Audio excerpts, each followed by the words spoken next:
I was 18. I came home from work.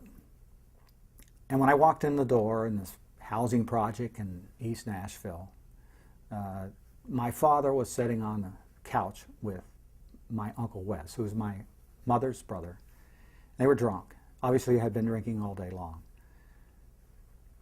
And my mother was in the kitchen trying to prepare a meal for the children, and he just wouldn't leave her alone. I just couldn't stand it. And I sat there and listened to this tirade, this raging abuse of my mother. And I thought to myself, somebody has to put a stop to this, and it's going to be me.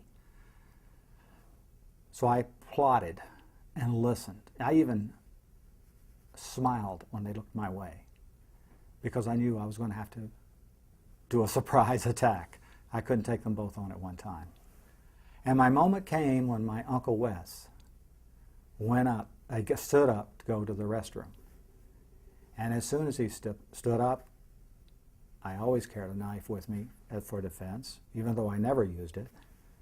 And in a single beat, I flipped that knife out of my pocket and I put it around his neck.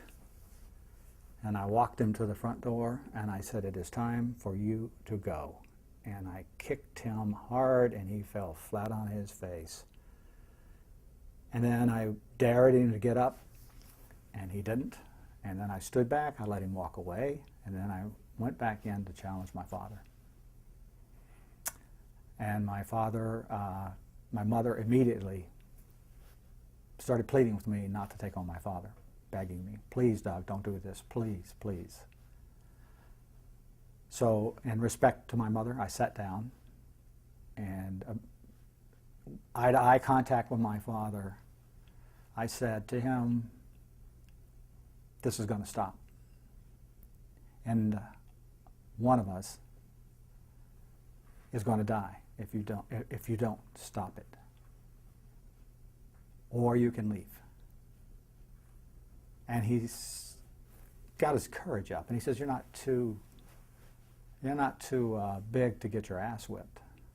And I said, "Fine. Let's do it right now."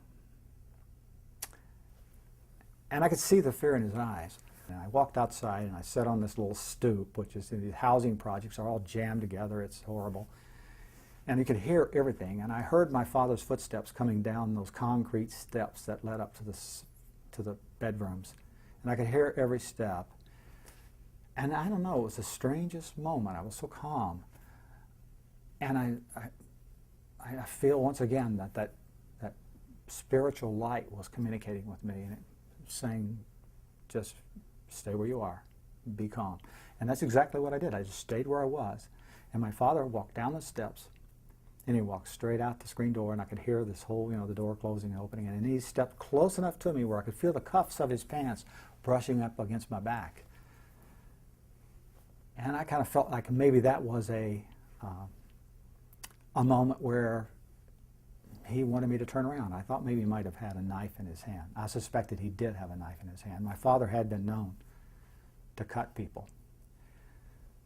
But I didn't turn around, and so I said to him,